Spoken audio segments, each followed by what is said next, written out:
అవినీతి మీ శాఖలో ఎక్కువగా ఉంది, అంటే మంత్రి స్థాయిలో లేకపోయినప్పటికీ కింది స్థాయిలో మాత్రం పైసా లేనిదే పని కావట్లేదని.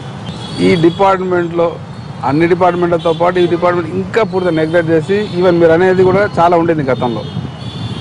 మరి దాన్ని ఒక్కసారి మార్పు తీసుకోవాలి. పైనుంచి అయితే మార్పు తీసుకొస్తున్నాం, మా స్థాయిలో కంప్లీట్గా తగ్గించినాం. ఎక్కడ కింది స్థాయిలో మరి ఎక్కడన్నా చిన్న చిన్న జరుగుతుండొచ్చు, కానీ గతానికి పోలిస్తే చాలా తగ్గినాయి.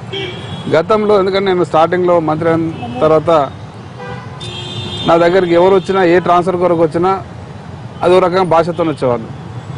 అంటే ఏదో రకంగా దాన్ని మేము ఏదో చేసుకుంటాం సార్, ఏమో ఇచ్చుకుంటాం అనే పరిస్థితులు గతంలో ఉండింది. ఎవరైతే అటువంటి వాళ్ళు వచ్చారో వాళ్ళని పక్కకెట్టి వేరే వాళ్ళకి పోస్టులకు ఇచ్చినాం.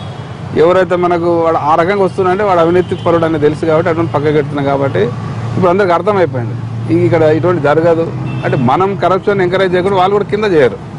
మనమే వాళ్ళని కరప్షన్ చేసి వాళ్ళకి పోస్టులకు ఇస్తే ఆటోమేటిక్గా వాళ్ళకి కింద చేయడానికి అవకాశం ఉంది. కాబట్టి తగ్గింది, చాలా తగ్గింది. గతానికి ఇప్పటికి పోలిస్తే 90% తగ్గింది. ఇంకా ఎక్కడన్నా కింద అక్కడక్కడ ఉంటే కూడా అది కొంచెం టైం